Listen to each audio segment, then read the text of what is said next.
संसार में जितने भी धार्मिक मतमतांतर हैं, वो सबके सब किसी महापुरुष के पीछे श्रद्धालुओं का संगठित समाज है।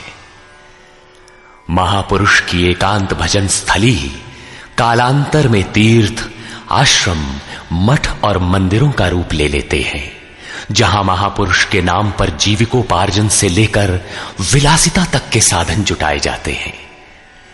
गद्दियां महापुरुष के बाद बनती हैं, गद्दियों से कोई महापुरुष नहीं बनता। इसीलिए धर्म सदा से ही प्रत्यक्षदर्शी महापुरुष के क्षेत्र की वस्तु रहा है। गीता ऐसे ही निर्विवाद महापुरुष योगेश्वर भगवान श्री कृष्ण की वाणी है, जिसके चिरंतन सत्यों से आपका साक्षात करा रहा है यथार्थ गीता का ये कैसेट प्रसारण।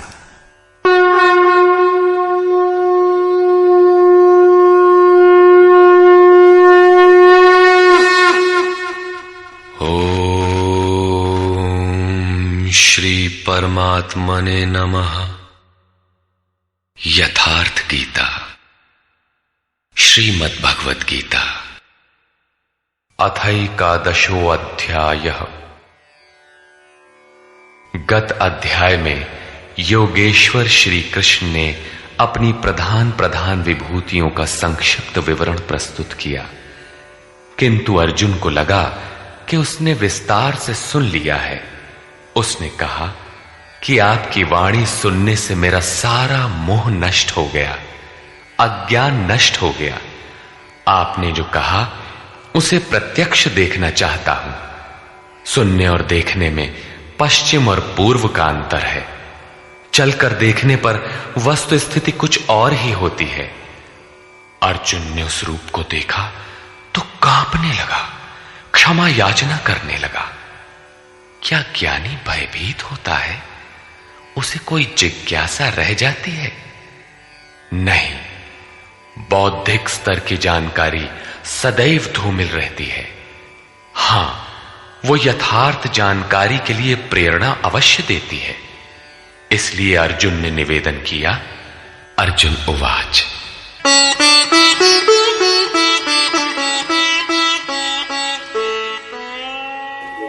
मदनुग्रहाय परमं गुह्यमध्यात्मसंगीतम् यत्त्वयोक्तं वचस्तेन मोहोऽयं विगतो मम। भगवान, मुझ पर अनुग्रह करने के लिए जो आपके द्वारा गोपनीय अध्यात्म में प्रवेश दिलाने वाला उपदेश कहा गया, उससे मेरा ये अज्ञान नष्ट हो गया, मैं ज्ञानी हो गया।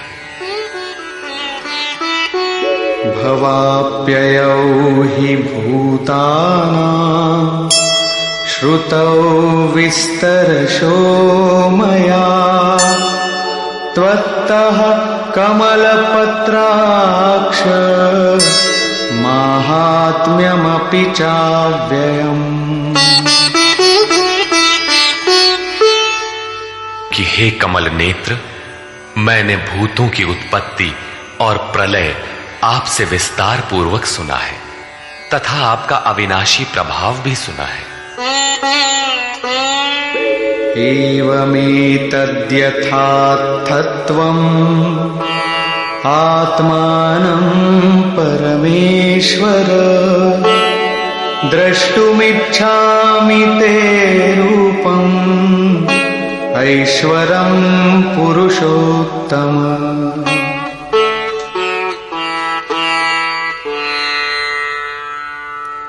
हे परमेश्वर, आप अपने को जैसा कहते हैं ये ठीक ऐसा ही है, इसमें कोई संदेह नहीं है, किंतु मैंने उसे केवल सुना है। अतः हे पुरुषोत्तम, उस ऐश्वर्य युक्त स्वरूप को मैं प्रत्यक्ष देखना चाहता हूं। मन्यसे यदि तच्छक्यं मया द्रष्टुमिति प्रभो योगेश्वर ततो मे त्वं दर्शयात्मानमव्ययम्। हे हे प्रभु, मेरे द्वारा आपका वो रूप देखा जाना संभव है। यदि आप ऐसा मानते हो तो योगेश्वर, आप अपने अविनाशी स्वरूप का मुझे दर्शन कराइए। इस पर योगेश्वर ने कोई प्रतिवाद नहीं किया, क्योंकि पहले भी वे स्थान स्थान पर कह आए हैं कि तू मेरा अनन्य भक्त और प्रिय सखा है। अतः बड़ी प्रसन्नता के साथ उन्होंने अपना स्वरूप दर्शाया। श्री भगवान उवाच। पश्य मे पार्थ रूपाणि शतशोऽथ सहस्रशः नानाविधानि दिव्यानि नानावर्णाकृतीनि च। पार्थ, मेरे सैकड़ों तथा हजारों नाना प्रकार के और नाना वर्ण तथा आकृति वाले दिव्य स्वरूप को देख।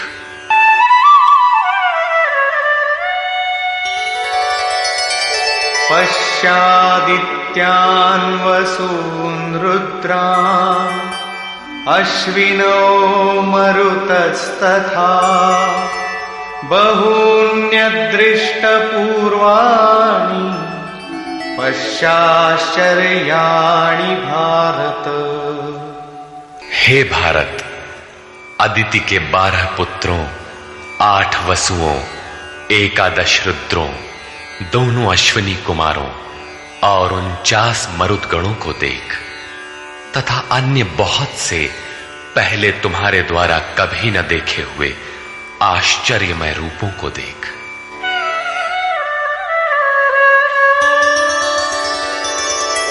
इहैकस्थं जगत्कृत्स्नं पश्याद्य सचराचरम् मम देहे गुडाकेश यच्चान्यद्द्रष्टुमिच्छसि। अर्जुन, अब मेरे इस शरीर में एक ही स्थान पर स्थित हुए चराचर सहित संपूर्ण जगत को देख, तथा और भी जो कुछ देखना चाहता है वो देख। इस प्रकार तीनों श्लोकों तक भगवान लगातार दिखाते चले गए, किंतु अर्जुन को कुछ दिखाई नहीं पड़ा। वो आंखें मलता रह गया। अतः ऐसा दिखाते हुए भगवान सहसा रुक जाते हैं और कहते हैं, न तु मां शक्यसे द्रष्टुम् अनेनैव स्वचक्षुषा दिव्यं ददामि ते चक्षुः पश्य मे योगमैश्वरम्। अर्जुन, तू मुझे अपने नेत्रों द्वारा अर्थात बौद्धिक दृष्टि द्वारा देखने में समर्थ नहीं है, इसलिए मैं तुझे दिव्य अर्थात अलौकिक दृष्टि देता हूं, जिससे तू मेरे प्रभाव और योग शक्ति को देख। इधर योगेश्वर श्री कृष्ण के कृपा प्रसाद से अर्जुन को वही दृष्टि प्राप्त हुई, उसने देखा। और उधर योगेश्वर व्यास के कृपा प्रसाद से वही दृष्टि संजय को मिली थी। जो कुछ अर्जुन ने देखा अक्षरशः वही संजय ने भी देखा और उसके प्रभाव से अपने को कल्याण का भागी बनाया। स्पष्ट है कि श्री कृष्ण एक योगी के समकक्ष है। संजय उवाच।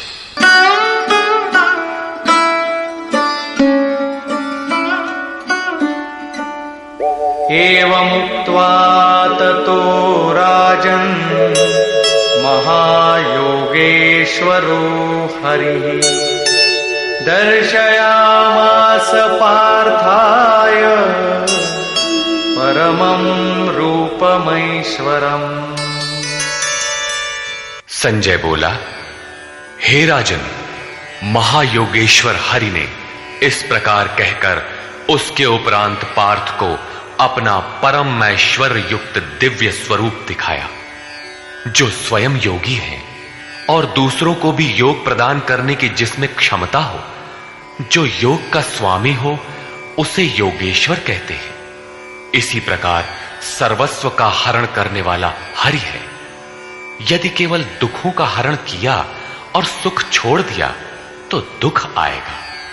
अतः सब पापों के नाश के साथ सर्वस्व का हरण करके अपना स्वरूप देने में जो सक्षम है वो हरि है। उन्होंने पार्थ को अपना दिव्य स्वरूप दिखाया।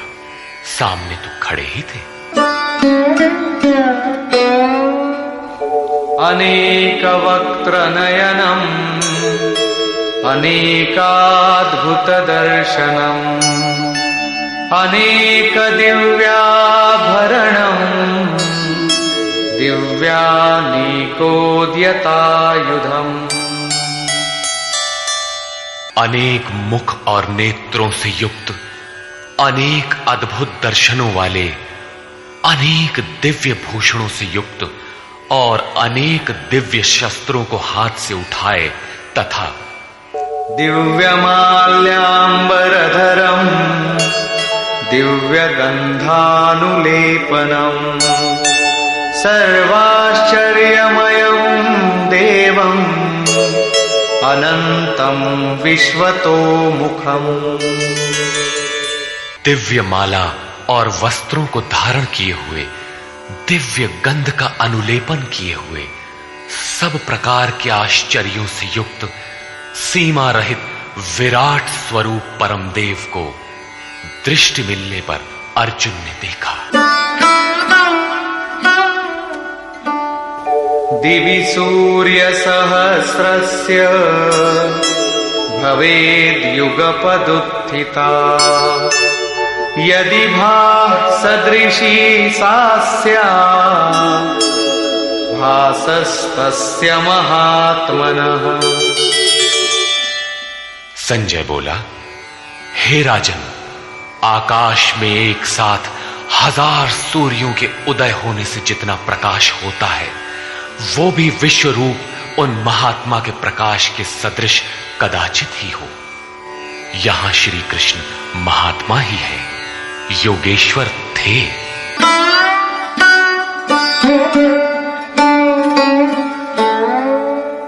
तत्रैकस्थं जगत्कृत्स्नं प्रविभक्तमनेकधा अपश्यद्देवदेवस्य शरीरे पांडवस्तदा। पांडुपुत्र अर्जुन ने, पुण्य ही पांडु है, पांडु ही अनुराग को जन्म देता है, उस समय अनेक प्रकार से विभक्त हुए संपूर्ण जगत को उन परम देव के शरीर में एक जगह स्थित देखा।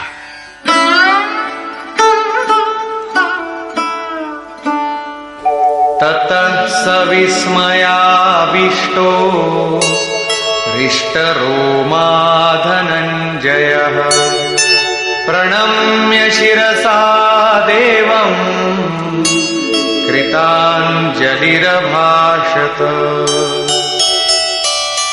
इसके पश्चात आश्चर्य से युक्त हर्षित रोमों वाला वो अर्जुन परमात्मा देव को शिर से प्रणाम कर हाथ जोड़कर बोला। यहां अर्जुन ने अंतःकरण से नमन किया और कहा, अर्जुन उवाच,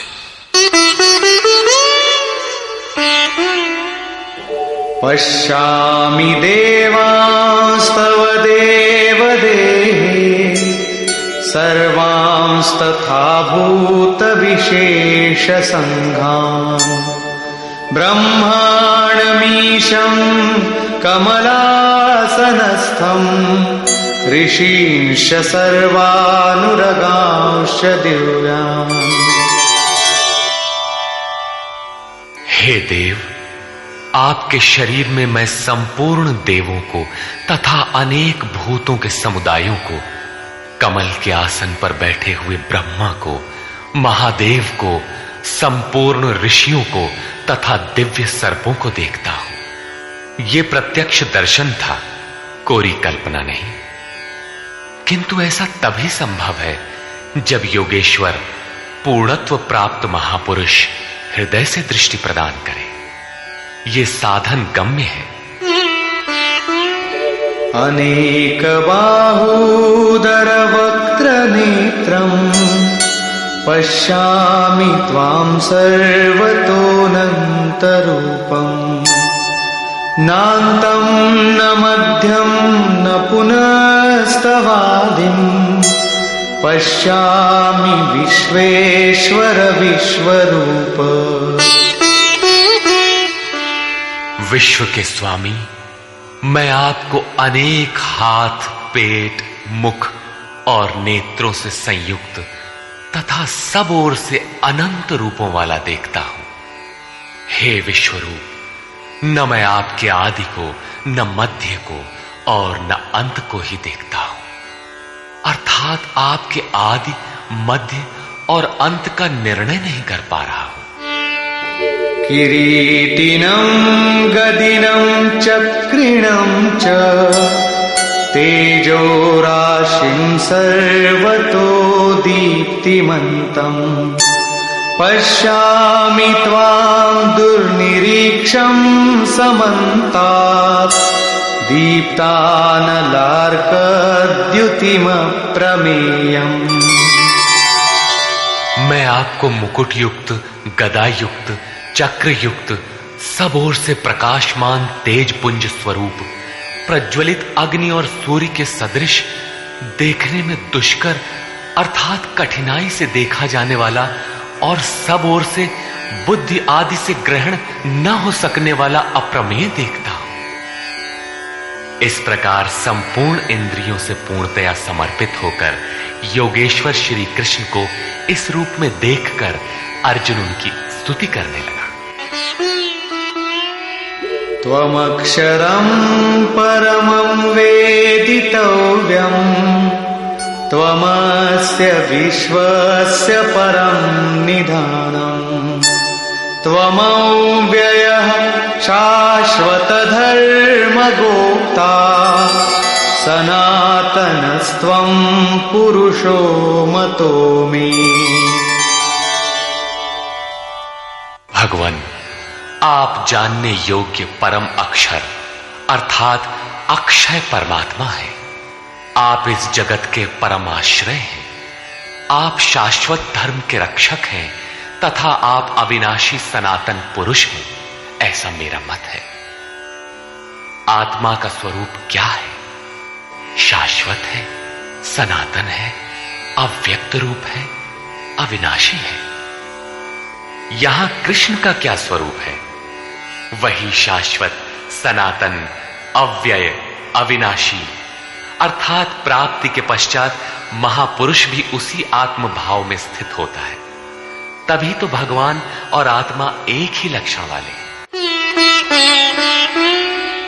अनादिमध्यान्तमनन्तवीर्यम् अनन्तबाहुं शशिसूर्यनेत्रम् पश्यामि त्वां दीप्तहुताशवक्त्रम् स्वतेजसा विश्वमिदं तपन्तम्। हे परमात्मन, मैं आपको आदि, मध्य और अंत से रहित, अनंत सामर्थ्य से युक्त, अनंत हाथों वाला, चंद्रमा और सूर्य रूपी नेत्रों वाला तथा प्रज्वलित अग्नि रूपी मुख वाला तथा अपने तेज से इस जगत को तपाते हुए देखता हूं।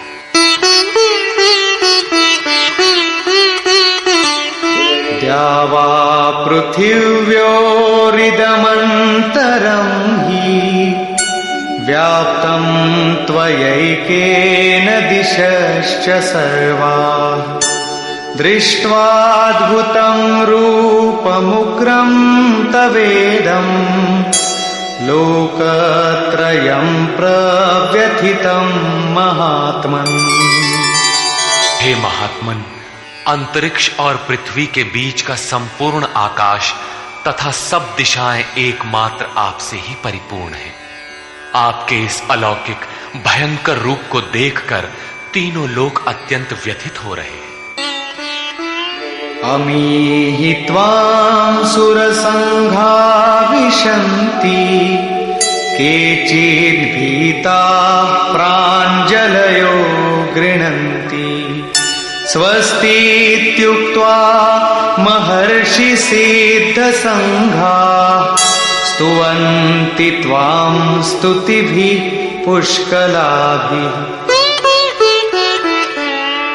वे देवताओं के समूह आप में ही प्रवेश कर रहे हैं और कई एक भयभीत होकर हाथ जोड़े हुए आपके गुणों का गान कर रहे हैं। महर्षि और सिद्धों के समुदाय स्वस्ति वाचन अर्थात कल्याण हो ऐसा कहते हुए संपूर्ण स्तोत्रों द्वारा आपकी स्तुति कर रहे हैं। रुद्रादित्या वसवो ये च साध्या विश्वेश्विनो मरुतश्चोष्मपाश्च गन्धर्वयक्षासुरसिद्धसङ्घा वीक्षन्ते त्वां विस्मिताश्चैव सर्वे। रुद्र, आदित्य, वसु, साध्य, विश्वदेव, अश्वनी कुमार, वायुदेव और पितरों तथा गंधर्व, यक्ष, राक्षस और सिद्धों के समुदाय सभी आश्चर्य से आपको देख रहे हैं, अर्थात देखते हुए भी समझ नहीं पा रहे, क्योंकि उनके पास वो दृष्टि ही नहीं है। कृष्ण ने पीछे बताया था कि आसुरी स्वभाव वाले लोग मुझे तुच्छ कहकर संबोधित करते हैं, सामान्य मनुष्य जैसा मानते हैं, जबकि मैं परम भाव में परमेश्वर रूप में स्थित हूं। यद्यपि हूं मनुष्य शरीर के आधार वाला, उसी का विस्तार यहां है कि वे आश्चर्य से देख रहे हैं, यथार्थतः समझ नहीं पा रहे हैं, नहीं देखते।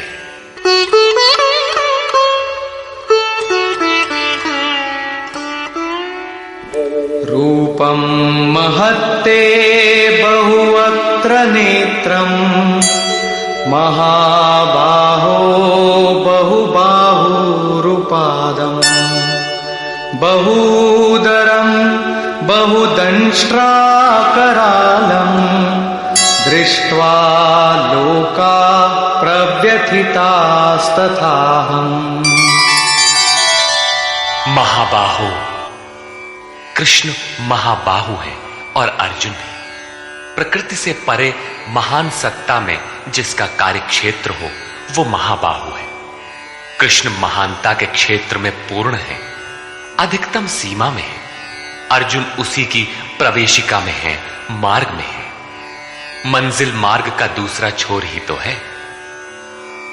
महाबाहु योगेश्वर, आपके बहुत मुख और नेत्रों वाले, बहुत हाथ, जंघा और पैरों वाले, बहुत उदरों वाले, अनेक विकराल दाढ़ों वाले महान रूप को देखकर सब लोग व्याकुल हो रहे हैं तथा मैं भी व्याकुल हो रहा हूं।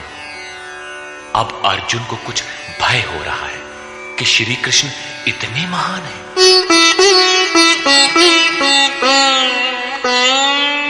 नभस्पृशं दीप्तमनेकवर्णम् व्याक्ताननं दीप्तविशालनेत्रम् दृष्ट्वा हि त्वां प्रव्यथितान्तरात्मा धृतिं न विन्दामि शमं च विष्णो।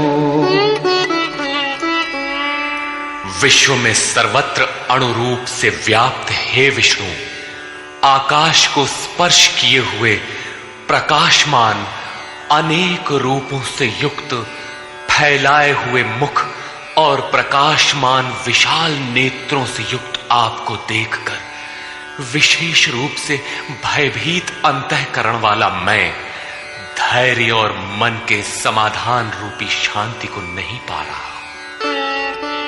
दंष्ट्राकरालानि च ते मुखानि दृष्ट्वैव कालानलसन्निभानि दिशो न जाने न लभे च शर्म प्रसीद देवेश जगन्निवास। आपके विकराल दाढ़ों वाले और कालाग्नि के समान प्रज्वलित मुखों को देखकर मैं दिशाओं को नहीं जान पा रहा हूं। चारों ओर प्रकाश देखकर दिशा भ्रम हो रहा है। आपका ये रूप देखते हुए मुझे सुख भी नहीं मिल रहा है।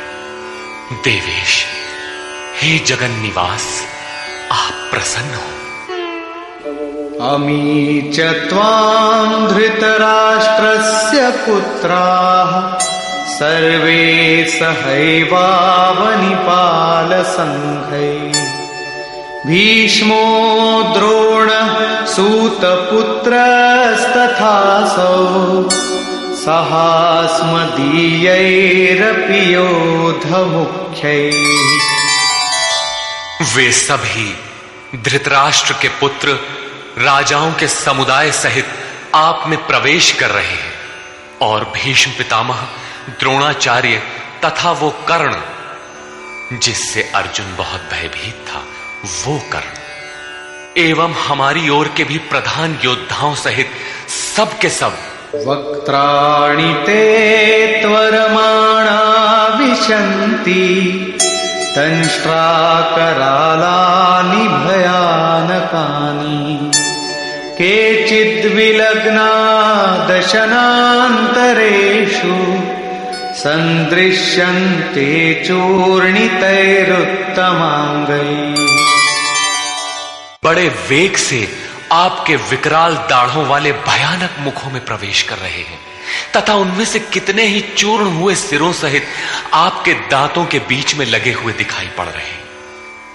वे किस वेग से प्रवेश कर रहे हैं, अब उनका वेग देखिए। यथा नदीनां बहवोऽम्बुवेगाः समुद्रमेवाभिमुखा द्रवन्ति तथा तवामी नरलोकवीरा विशन्ति वक्त्राण्यभिविज्वलन्ति।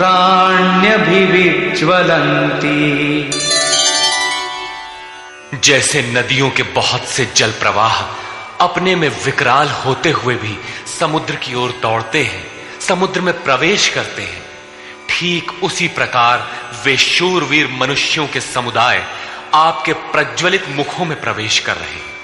अर्थात वे अपने में शूरवीर तो हैं, किंतु आप समुद्रवत हैं। आपके समक्ष उनका बल अत्यल्प है। वे किस लिए और किस प्रकार प्रवेश कर रहे हैं, इसके लिए उदाहरण प्रस्तुत है।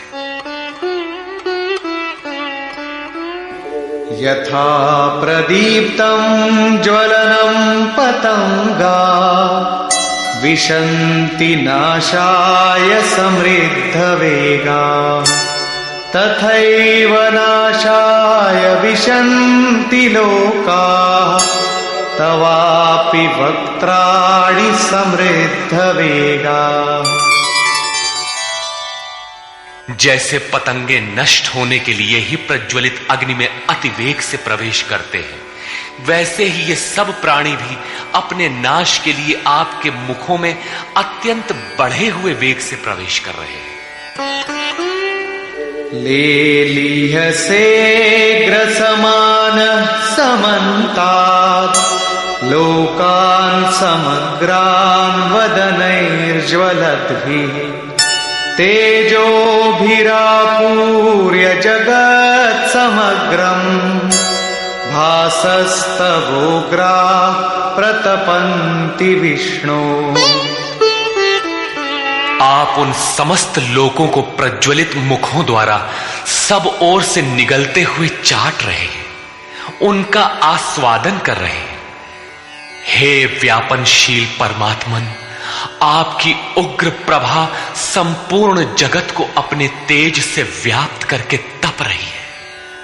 तात्पर्य यह है कि पहले आसुरी संपद परम तत्व में विलीन हो जाती है, उसके पश्चात दैवी संपद का कोई प्रयोजन नहीं रह जाता, इसलिए वो भी उसी स्वरूप में विलीन हो जाती है। अर्जुन ने देखा कि कौरव पक्ष तदनंतर उसके अपने पक्ष के योद्धा कृष्ण के मुख में विलीन होते जा रहे हैं। उसने पूछा,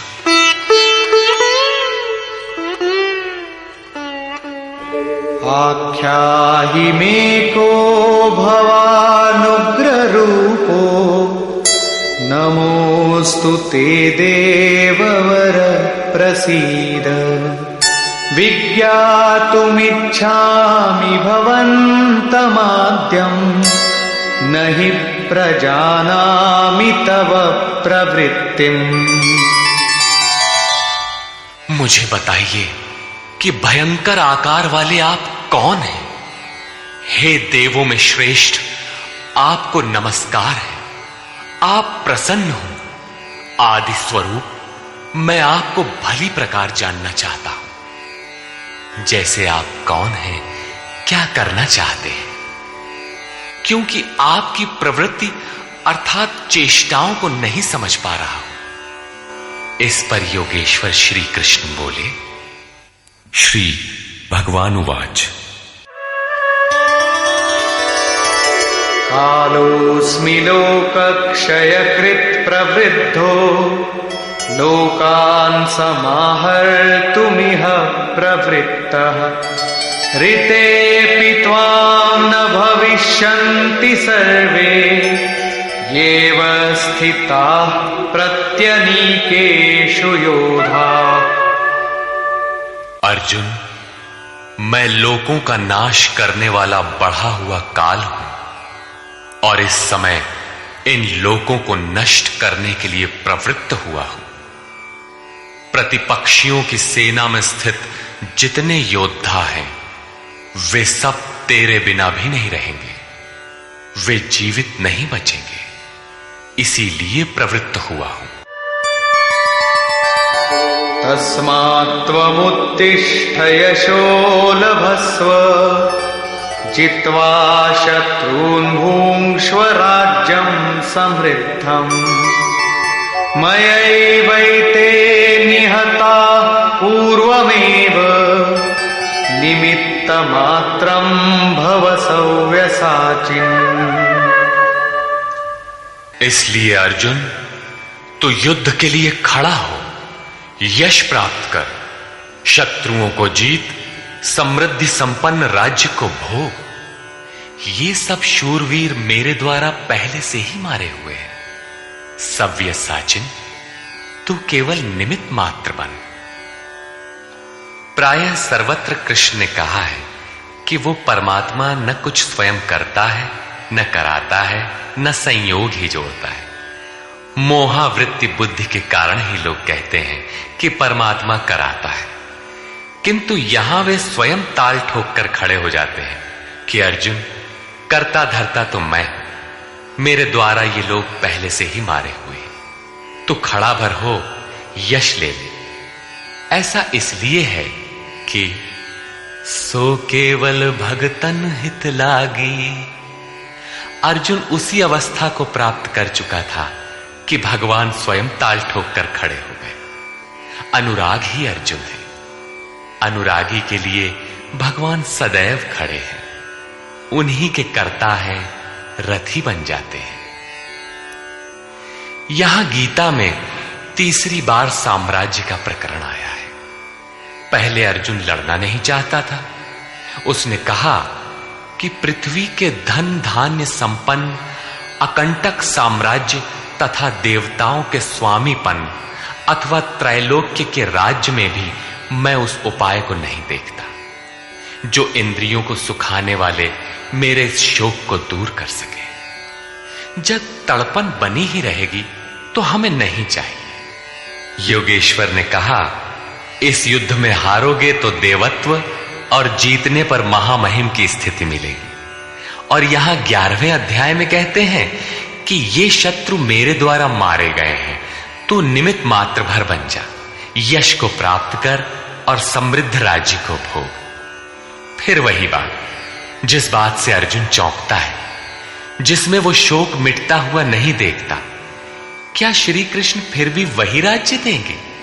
नहीं, वस्तुतः विकारों के अंत के साथ परमात्म स्वरूप की स्थिति ही वास्तविक समृद्धि है, जो स्थिर संपत्ति है, जिसका कभी विनाश नहीं होता, राजयोग का परिणाम है।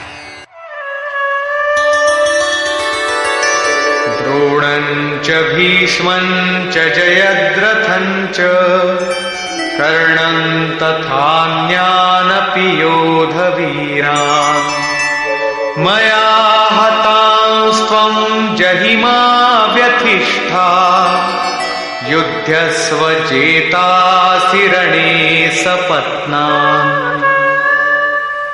इन द्रोण, भीष्म, जयद्रथ और कर्ण तथा अन्यान्य बहुत से मेरे द्वारा मारे हुए शूरवीर योद्धाओं को तू मार, भय मत कर। संग्राम के वैरियों को तू निश्चित जीतेगा, इसलिए युद्ध कर। यहां भी योगेश्वर ने कहा कि मेरे द्वारा मारे हुए इन मरे हुओं को तू मार। स्पष्ट किया कि मैं करता हूं, जबकि 5वें अध्याय के 13, 14 एवं 15 श्लोक में उन्होंने कहा था भगवान अकर्ता है।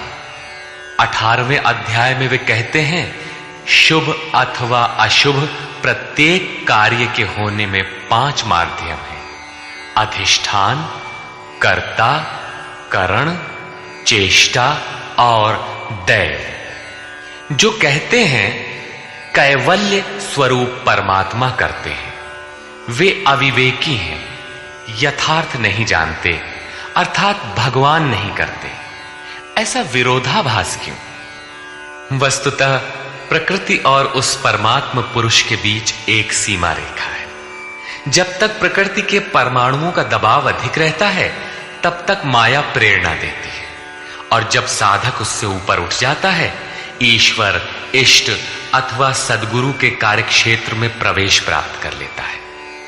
उसके बाद सद्गुरु, इष्ट, याद रहे प्रेरक के स्थान पर सद्गुरु, आत्मा, परमात्मा, इष्ट, भगवान पर्यायवाची है। कुछ भी कहें, कहता भगवान ही है। हृदय से रथी हो जाता है, आत्मा से जागृत होकर उस अनुरागी साधक का स्वयं पथ संचालन करने लग जाता है। पूज्य महाराज जी कहते थे, हो जिस परमात्मा की हमें चाह है, वो जिस सतह पर खड़े हैं, उस सतह पर स्वयं उतरकर जब तक आत्मा से जागृत नहीं हो जाता, तब तक सही मात्रा में साधन का आरंभ नहीं होता। उसके बाद जो कुछ साधक से पार लगता है, वो उनकी देन है। साधक तो निमित्त मात्र होकर उनके संकेत और आदेश पर चलता भर रहता है। साधक की विजय उनकी देन है। ऐसे अनुरागी के लिए ईश्वर अपनी दृष्टि से देखता है, दिखाता है और अपने स्वरूप तक पहुंचाता है। यही श्री कृष्ण कहते हैं, मेरे द्वारा मारे हुए इन बैरियों को मार, निश्चय ही तुम्हारी विजय होगी, मैं जो खड़ा हूं। संजय उवाच।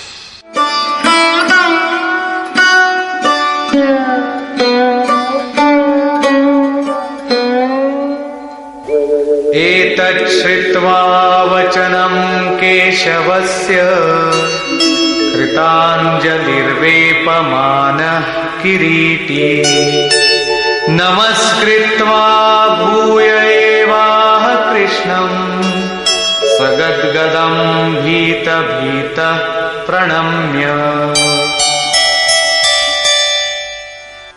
संजय बोला, जो कुछ अर्जुन ने देखा, ठीक वैसा ही संजय ने देखा है। अज्ञान से आच्छादित मन ही अंधा धृतराष्ट्र है, लेकिन ऐसा मन भी संयम के माध्यम से भली प्रकार देखता, सुनता और समझता है। केशव के इन उपर्युक्त वचनों को सुनकर किरीटधारी अर्जुन भयभीत होकर कांपता हुआ हाथ जोड़कर नमस्कार करके फिर श्री कृष्ण से इस प्रकार गदगद वाणी में ही बोला। अर्जुन उवाच। स्थाने ऋषिकेश तव प्रकीर्त्या जगत् प्ररिष्यत्यनुरज्यते च रक्षांसि भीतानि दिशो द्रवन्ति सर्वे नमस्यन्ति च सिद्धसंघाः। हे अंतर्यामिन ऋषिकेश, ये उचित ही है कि आपकी कीर्ति से संसार हर्षित होता है और अनुराग को प्राप्त होता है। आपकी ही महिमा से भयभीत हुए राक्षस दिशाओं में भागते हैं और सब सिद्ध गणों के समुदाय आपकी महिमा को देखकर नमस्कार करते हैं।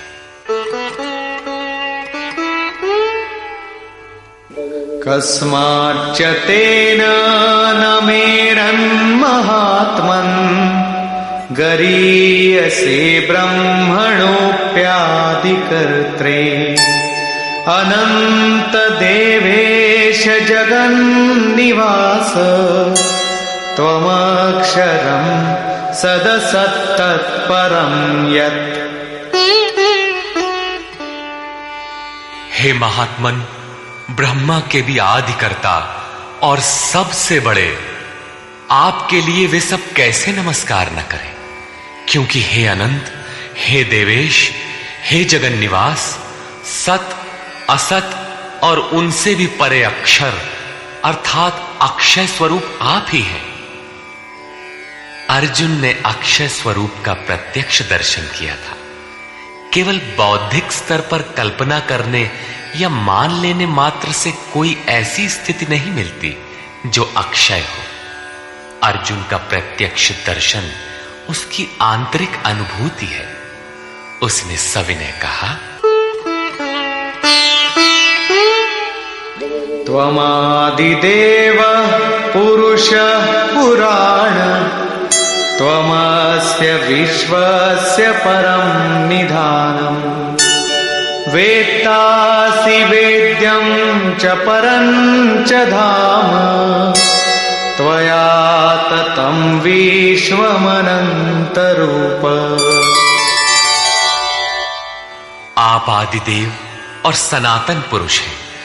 आप इस जगत के परम आश्रय और जानने वाले हैं, जानने योग्य हैं तथा परम धाम है। हे अनंत स्वरूप, आपसे ये संपूर्ण जगत व्याप्त है। आप सर्वत्र हैं।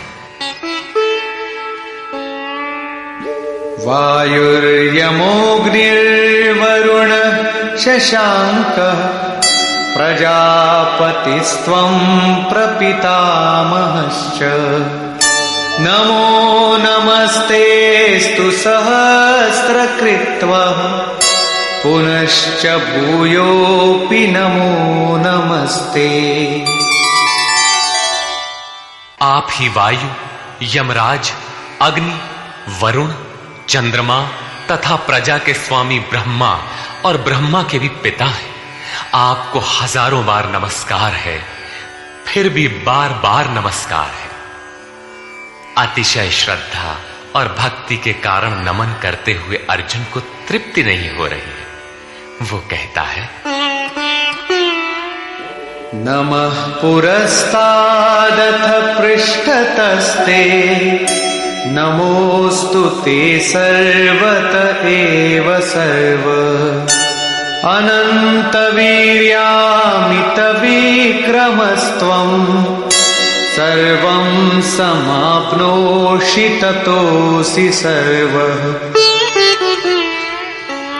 हे अत्यंत सामर्थ्य वाले, आपको आगे से और पीछे से भी नमस्कार हो।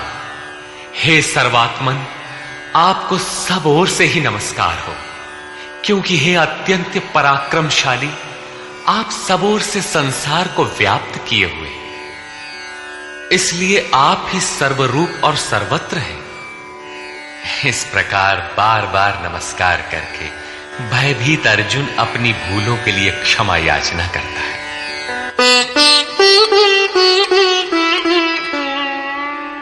सखेति मत्वा प्रसभं यदुक्तम् हे कृष्ण हे यादव हे सखेति अजानता महिमानं तवेदं मया प्रमादात् प्रणयेन वापि। आपके इस प्रभाव को न जानते हुए आपको सखा मित्र मानकर मेरे द्वारा प्रेम अथवा प्रमाद से भी हे कृष्ण, हे यादव, हे सखा, इस प्रकार जो कुछ भी हठपूर्वक कहा गया है तथा यच्चावहासार्थमसत्कृतोऽसि विहारशय्यासनभोजनेषु एकोऽथवाप्यच्युत तत्समक्षम् तत्क्षामये त्वामहमप्रमेयम्। हे अच्युत, जो आप हंसी के लिए विहार, शैया, आसन और भोजनादिकों में अकेले अथवा उन लोगों के सामने भी अपमानित किए गए हैं, वो सब अपराध अचिंत्य प्रभाव वाले आपसे मैं क्षमा कराता। किस प्रकार क्षमा करें? पितासि लोकस्य चराचरस्य त्वमस्य पूज्यश्च गुरुर्गरीयान् न त्वत्समोऽस्त्यभ्यधिकः कुतोऽन्यो लोकत्रयेऽप्य प्रतिमप्रभाव। आप इस चराचर जगत के पिता, गुरु से भी बड़े गुरु और अति पूजनीय हैं, जिसकी कोई प्रतिमा नहीं, ऐसे अप्रतिम प्रभाव वाले। आपके समान तीनों लोकों में दूसरा कोई नहीं है, फिर अधिक कैसे होगा? आप सखा भी नहीं, सखा तो समकक्ष होता है।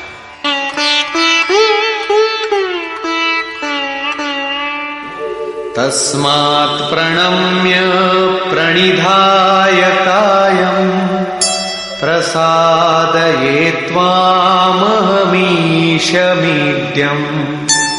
पितेव पुत्रस्य सखेव सख्युः प्रियः प्रियायार्हसि देव सोढुम्। आप चराचर के पिता हैं, इसलिए मैं अपने शरीर को भली प्रकार आपके चरणों में रखकर प्रणाम करके स्तुति करने योग्य आप ईश्वर को प्रसन्न होने के लिए प्रार्थना करता हूं। हे देव, पिता जैसे पुत्र के, सखा जैसे सखा के और पति जैसे प्रिय स्त्री के अपराधों को क्षमा करता है, वैसे ही आप भी मेरे अपराधों को सहन करने योग्य हैं। अपराध क्या था? हमने कभी हे यादव, हे सखा, हे कृष्ण कहा था? समाज के बीच अथवा एकांत में कहा था? भोजन के समय अथवा सोने के समय कहा था? क्या कृष्ण कहना अपराध था? काले थे ही, गोरे कैसे कहे जाते? यादव कहना भी अपराध नहीं था, क्योंकि यदुकुल में तो जन्म ही हुआ था। सखा कहना भी अपराध नहीं था, क्योंकि स्वयं कृष्ण भी अपने को अर्जुन का सखा मानते थे। जब कृष्ण कहना अपराध ही है, एक बार कृष्ण कहने के लिए अर्जुन अनंत बार गिड़गिड़ा कर क्षमा याचना कर रहा है, तो जब किसका करे, नाम कौन सा ले? वस्तुतः चिंतन का जैसा विधान स्वयं योगेश्वर श्री कृष्ण ने बताया है, वैसा ही आप करें। उन्होंने पीछे बताया, ओमित्येकाक्षरम ब्रह्म व्याहरन मां मनुस्मरन। अर्जुन, ओम, बस इतना ही अक्षय ब्रह्म का परिचायक है। इसका तू जप कर और ध्यान मेरा धर, क्योंकि उस परम भाव में प्रवेश मिल जाने के पश्चात उन महापुरुष का भी यही नाम है, जो उस अव्यक्त का परिचायक है। प्रभाव देखने पर अर्जुन ने पाया कि ये न तो काले हैं, न गोरे, न सखा है, न यादव, ये तो अक्षय ब्रह्म की स्थित वाले महात्मा है। संपूर्ण गीता में योगेश्वर श्री कृष्ण ने 5 बार ओम के उच्चारण पर बल दिया। अब यदि आपको जप करना है तो कृष्ण कृष्ण न कहकर ओम का ही जप करें। प्रायः भाविक लोग कोई ना कोई रास्ता निकाल लेते हैं, कोई ओम जपने के अधिकार और अनाधिकार की चर्चा से भयभीत है तो कोई महात्माओं की दुहाई देता है, अथवा कोई कृष्ण ही नहीं, उनसे पहले राधा और गोपियों का नाम भी उनकी शीघ्र प्रसन्नता के लोभ में जपता है। पुरुष श्रद्धामय है, इसलिए उनका ऐसा जपना मात्र भावुकता है। यदि आप सचमुच भाविक हैं तो उनके आदेश का पालन करें। वे अव्यक्त में स्थित होते हुए भी आज आपके सामने नहीं हैं, लेकिन उनकी वाणी आपके समक्ष है। उनकी आज्ञा का पालन करें, अन्यथा आप ही बताइए कि गीता में आपका क्या स्थान है। हां, इतना अवश्य है कि अध्येष्यते च य इमं श्रद्धावानन् सूयश्च शृणुयादपि यो नरः। जो अध्ययन करता है, सुनता है, वो ज्ञान तथा यज्ञ को जान लेता है, शुभ लोकों को पा जाता है। अतः अध्ययन अवश्य करें। प्राण अपान के चिंतन में कृष्ण नाम का क्रम पकड़ में नहीं आता। बहुत से लोग कोरी भावुकतावश केवल राधे राधे कहने लगे। आजकल अधिकारियों से काम न होने पर उनके सगे संबंधियों से, प्रेमी या पत्नी से सोर्स लगाकर काम चला लेने की परंपरा है। लोग सोचते हैं कदाचित भगवान के घर में भी ऐसा चलता होगा, अतः उन्होंने कृष्ण कहना बंद करके राधे राधे कहना आरंभ कर दिया। वे कहते हैं राधे राधे श्याम मिला दे। जो राधा एक बार बिछुड़ी तो स्वयं श्याम से नहीं मिल पाई, वो आपको कैसे मिला दे। अतः अन्य किसी का कहना न मानकर श्री कृष्ण के आदेश को आप अक्षरशः माने, ओम का जप करें। हां, यहां तक उचित है कि राधा हमारा आदर्श है, उतनी ही लगन से हमें भी लगना चाहिए। यदि पाना है तो राधा की तरह विरही बनना है। आगे भी अर्जुन ने कृष्ण कहा। कृष्ण उनका प्रचलित नाम था। ऐसे कई नाम थे जैसे गोपाल, किंतु बहुत से साधक गुरु गुरु या गुरु का प्रचलित नाम भावुकतावश जपना चाहते हैं, किंतु प्राप्ति के पश्चात प्रत्येक महापुरुष का वही नाम है जिस अव्यक्त में वो स्थित है। बहुत से शिष्य प्रश्न करते हैं, गुरुदेव जब ध्यान आपका करते हैं तो पुराना नाम ओम इत्यादि क्यों जपें? गुरु गुरु अथवा कृष्ण कृष्ण क्यों न कहें? किंतु यहां योगेश्वर ने स्पष्ट किया कि अव्यक्त स्वरूप में विलय के साथ महापुरुष का भी वही नाम है जिसमें वो स्थित है। कृष्ण संबोधन था, जपने का नाम नहीं। योगेश्वर श्री कृष्ण से अर्जुन ने अपने अपराधों के लिए क्षमा याचना की, उन्हें स्वाभाविक रूप में आने की प्रार्थना की। कृष्ण मान गए, सहज हो गए, अर्थात उसे क्षमा भी कर दिया। उसने निवेदन किया, अदृष्टपूर्वं हृषितोऽस्मि दृष्ट्वा भयेन च प्रव्यथितं मनो मे तदेव मे दर्शय देवरूपं प्रसीद देवेश जगन्निवास। अभी तक अर्जुन के समक्ष योगेश्वर विश्व रूप में है, अतः वो कहता है कि मैं पहले न देखे हुए आपके इस आश्चर्यमय रूप को देखकर हर्षित हो रहा हूं, तथा मेरा मन भय से अति व्याकुल भी हो रहा है। पहले तो सखा समझता था, धनुर्विद्या में कदाचित अपने को कुछ आगे ही पाता था, किंतु अब प्रभाव देखकर भय हो रहा है। पिछले अध्याय में प्रभाव सुनकर वो अपने को ज्ञानी मानता था। ज्ञानी को कहीं भय नहीं होता है। वस्तुतः प्रत्यक्ष दर्शन का प्रभाव ही विलक्षण होता है। सब कुछ सुन लेने और मान लेने के बाद भी सब कुछ चलकर जानना शेष ही रहता है। वो कहता है, पहले न देखे हुए आपके इस रूप को देखकर मैं हर्षित हो रहा हूं, मेरा मन भय से व्याकुल भी हो रहा है। अतः हे देव, आप प्रसन्न हो। हे देवेश, हे जगन्निवास, आप अपने उस रूप को ही मुझे दिखाइए। कौन सा रूप? किरीटिनं गदिनं चक्रहस्तम् इच्छामि त्वां द्रष्टुमहं तथैव। तेनैव रूपेण चतुर्भुजेन सहस्रबाहो भव विश्वमूर्ते। मैं आपको वैसे ही अर्थात पहले की ही तरह सिर पर मुकुट धारण किए हुए, हाथ में गदा और चक्र लिए हुए देखना चाहता हूं।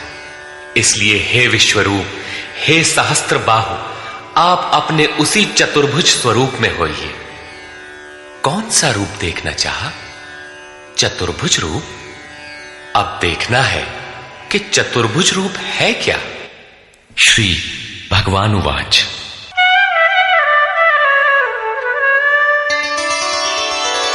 मया प्रसन्नेन तवार्जुनेदम् रूपं परं दर्शितमात्मयोगात्। तेजोमयं विश्वमनन्तमाद्यम् यन्मे त्वदन्येन न दृष्टपूर्वम्। इस प्रकार अर्जुन की प्रार्थना सुनकर श्री कृष्ण बोले, अर्जुन, मैंने अनुग्रह पूर्वक अपनी योग शक्ति के प्रभाव से अपना परम तेजोमय, सबका आदि और सीमा रहित विश्व रूप तुझे दिखाया है, जिसे तेरे सिवाय दूसरे किसी ने पहले कभी नहीं देखा। न वेदयज्ञाध्ययनैर्न दानैः न च क्रियाभिर्न तपोभिरुग्रैः एवं रूपः शक्य अहं त्रिलोके द्रष्टुं त्वदन्येन कुरु प्रवीर। अर्जुन, इस मनुष्य लोक में इस प्रकार विश्व रूप वाला मैं न वेद से, न यज्ञ से, न अध्ययन से, न क्रिया से, न उग्र तप से और न तेरे सिवाय किसी अन्य से देखा जाने को संभव हूं। अर्थात तेरे सिवाय ये रूप अन्य कोई देख नहीं सकता। तब तो गीता आपके लिए बेकार है। भगवत दर्शन की भी योग्यताएं अर्जुन तक सीमित रह गई, जबकि पीछे बताए आए हैं कि अर्जुन, राग, भय और क्रोध से रहित अनन्य मन से मेरी शरण हुए बहुत से लोग ज्ञान रूपी तप से पवित्र होकर साक्षात मेरे स्वरूप को प्राप्त हो चुके हैं। यहां कहते हैं, तेरे सिवाय न कोई देख सका है और न भविष्य में कोई देख सकेगा। अतः अर्जुन कौन है? क्या कोई पिंडधारी है? कोई शरीरधारी है? नहीं, वस्तुतः अनुराग ही अर्जुन है। अनुराग विहीन पुरुष न कभी देख सका है और न भविष्य में कभी देख सकेगा। सब ओर से चित्त समेटकर एकमात्र इष्ट के अनुरूप राग ही अनुराग है। अनुरागी के लिए ही प्राप्ति का विधान है। माते व्यथा मा च विमूढ़ भावो दृष्ट्वा रूपं घोरमीद्रिं ममेदम् व्यपेतभिः प्रीतमनाः पुनस्त्वं तदेव मे रूपमिदं प्रपश्य। इस प्रकार के मेरे इस विकराल रूप को देखकर तुझे व्याकुलता न हो और मूढ़ भाव भी न हो कि घबराकर अलग हो जाओ। अब तू भय रहित और प्रीति युक्त मन से उसी मेरे इस रूप को अर्थात चतुर्भुज रूप को फिर देख। संजय उवाच। इत्यर्जुनं वासुदेवस्तथोक्त्वा स्वकं रूपं दर्शयामास भूयः आश्वासयामास च भीतमेनं भूत्वा पुनः सौम्य वपुर्महात्मा। संजय बोला, सर्वत्र वास करने वाले देव उन वासुदेव ने अर्जुन से इस प्रकार कहकर फिर वैसे ही अपने रूप को दिखाया। फिर महात्मा कृष्ण ने सौम्य वपुः अर्थात प्रसन्न होकर भयभीत अर्जुन को धैर्य दिया। अर्जुन बोला, अर्जुन उवाच,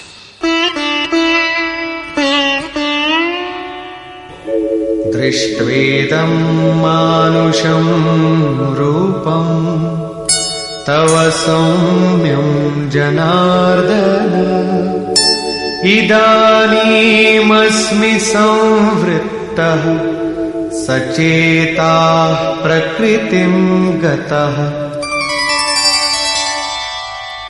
जनार्दन, आपके इस अत्यंत शांत मनुष्य रूप को देखकर अब मैं प्रसन्न चित्त हुआ और अपने स्वभाव को प्राप्त हो गया हूं। अर्जुन ने कहा था कि भगवन, अब आप मुझे उसी चतुर्भुज स्वरूप का दर्शन कराइए। योगेश्वर ने कराया भी, किंतु अर्जुन ने जब देखा तो क्या पाया? मानुषम रूपम, मनुष्य के रूप को देखा। वस्तुतः प्राप्ति के पश्चात महापुरुष ही चतुर्भुज और अनंत भुज कहलाते हैं।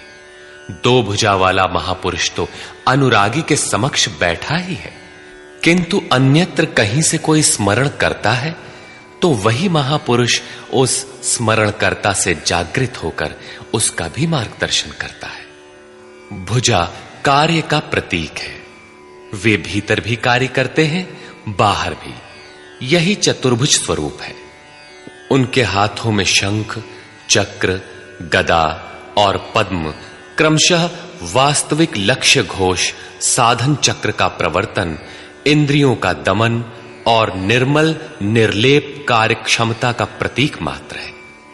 यही कारण है कि चतुर्भुज रूप में उन्हें देखने पर भी अर्जुन ने उन्हें मनुष्य रूप में ही पाया।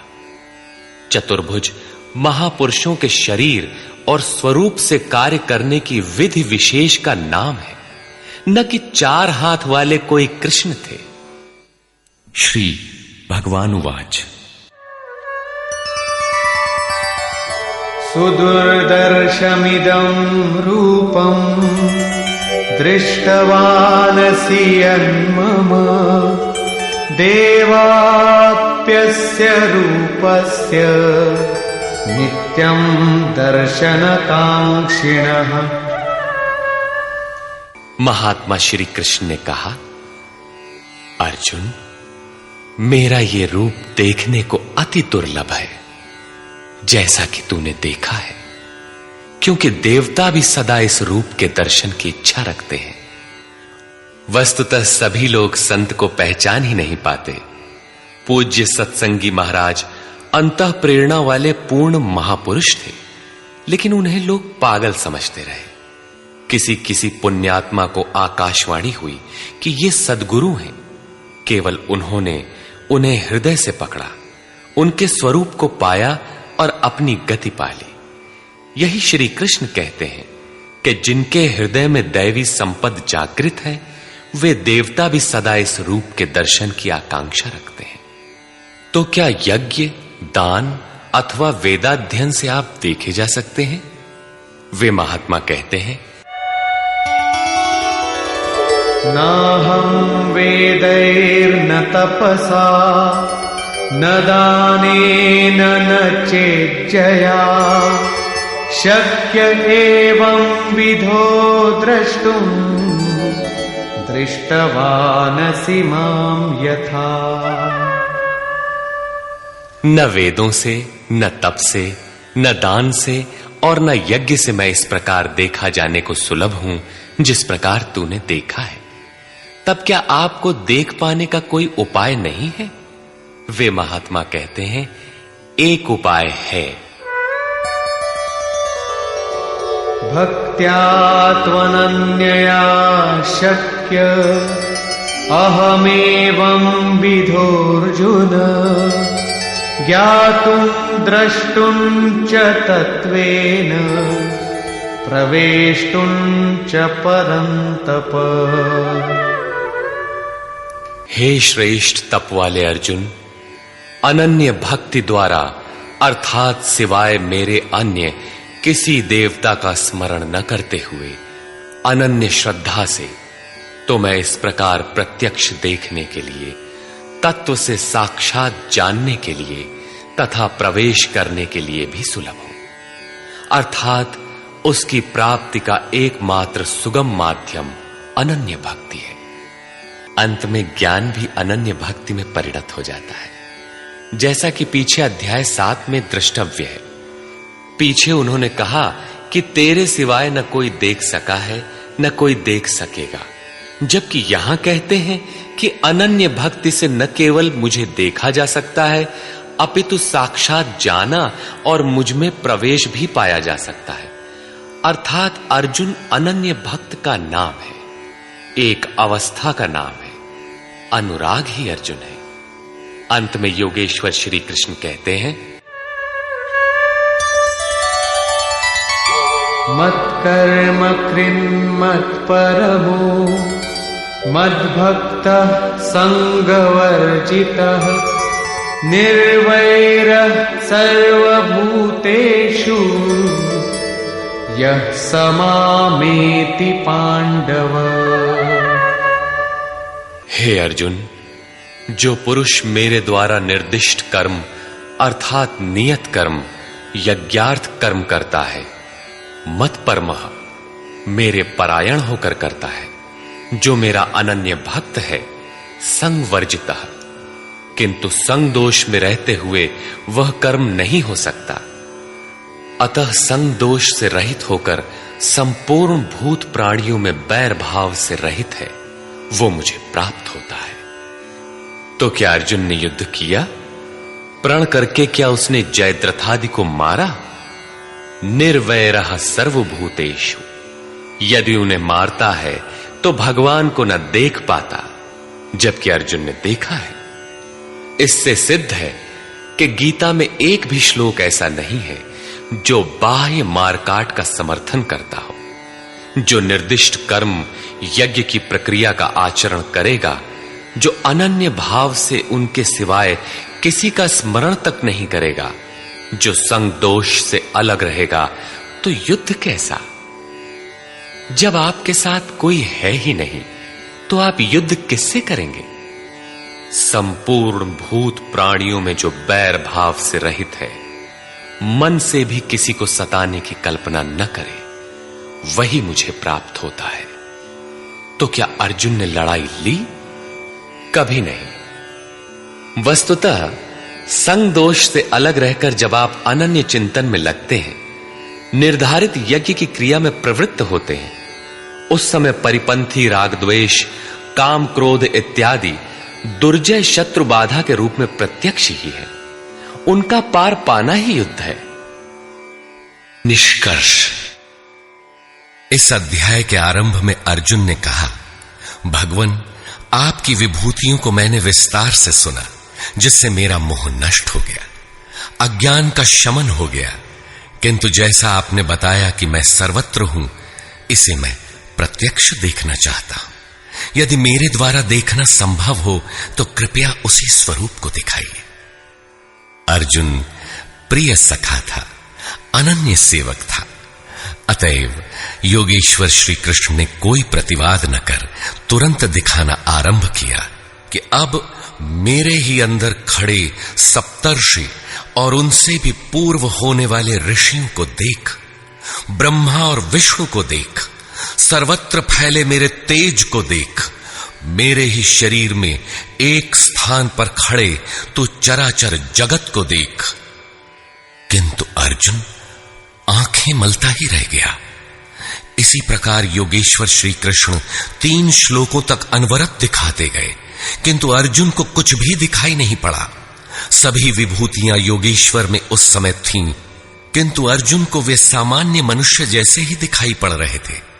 तब इस प्रकार दिखाते दिखाते योगेश्वर श्री कृष्ण सहसा रुक जाते हैं और कहते हैं, अर्जुन, इन आंखों से तू मुझे नहीं देख सकता, अपनी बुद्धि से तू मुझे परख नहीं सकता। लो, अब मैं तुझे वह दृष्टि देता हूं जिससे तू मुझे देख सकेगा। भगवान तो सामने खड़े ही थे। अर्जुन ने देखा, वास्तव में देखा। देखने के पश्चात क्षुद्र त्रुटियों के लिए क्षमा याचना करने लगा, जो वास्तव में त्रुटियां नहीं थीं। उदाहरण के लिए, भगवान, कभी मैंने आपको कृष्ण, यादव और कभी सखा कह दिया था, इसके लिए आप मुझे क्षमा करें। श्री कृष्ण ने क्षमा भी किया, क्योंकि अर्जुन की प्रार्थना स्वीकार कर वे सौम्य स्वरूप में आ गए, धीरज बंधाया। वस्तुतः कृष्ण कहना अपराध नहीं था। वे सांवले थे ही, गोरे कैसे कहलाते? यदुवंश में जन्म हुआ ही था। श्री कृष्ण स्वयं भी अपने को सखा मानते ही थे। वास्तव में प्रत्येक साधक महापुरुष को पहले ऐसा ही समझते हैं। कुछ उन्हें रूप और आकार से संबोधित करते हैं, कुछ उनकी वृत्ति से उन्हें पुकारते हैं और कुछ उन्हें अपने ही समकक्ष मानते हैं। उनके यथार्थ स्वरूप को नहीं समझते। उनके अचिंत्य स्वरूप को अर्जुन ने समझा तो पाया कि ये न तो काले हैं और न गोरे, न किसी कुल के हैं और न किसी के साथी ही हैं। इनके समान कोई है ही नहीं, तो सखा कैसा, बराबर कैसा? यह तो अचिंत्य स्वरूप है। जिसे यह स्वयं दिखा दे वही इन्हें देख पाता है। अतः अर्जुन ने अपनी प्रारंभिक भूलों के लिए क्षमा याचना की। प्रश्न उठता है कि जब कृष्ण कहना अपराध है तो उनका नाम जपा कैसे जाए? तो जिसे योगेश्वर श्री कृष्ण ने जपने के लिए स्वयं बल दिया, जपने की जो विधि बताई, उसी विधि से आप चिंतन स्मरण करें। वह है ओमित्येकाक्षरम ब्रह्म व्याहरन् मामनुस्मरन्। ओम अक्षय ब्रह्म का पर्याय है। ओ अहम स ओम। जो व्याप्त है वह सत्ता मुझ में छिपी है। यही है ओम का आशय। आप इसका जप करें और ध्यान मेरा करें। रूप अपना, नाम ओम का बताया। अर्जुन ने प्रार्थना की कि चतुर्भुज रूप में दर्शन दीजिए। श्री कृष्ण ने उसी सौम्य स्वरूप को धारण किया। अर्जुन ने कहा, भगवान, आपके इस सौम्य मानव स्वरूप को देखकर अब मैं प्रकृतिस्थ हुआ। मांगा था चतुर्भुज रूप, दिखाया मानुषम रूपम। वास्तव में शाश्वत में प्रवेश वाला योगी शरीर से यहां बैठा है, बाहर दो हाथों से कार्य करता है और साथ ही अंतरात्मा से जागृत होकर जहां से भी जो भाविक स्मरण करते हैं, एक साथ सर्वत्र उनके हृदय से जागृत होकर प्रेरक के रूप में कार्य करता है। हाथ उसके कार्य का प्रतीक है। यही चतुर्भुज है। श्री कृष्ण ने कहा, अर्जुन, तेरे सिवाय मेरे इस रूप को न कोई देख सका और भविष्य में न कोई देख सकेगा। तब गीता तो हमारे लिए व्यर्थ है। किंतु नहीं, योगेश्वर कहते हैं, एक उपाय है।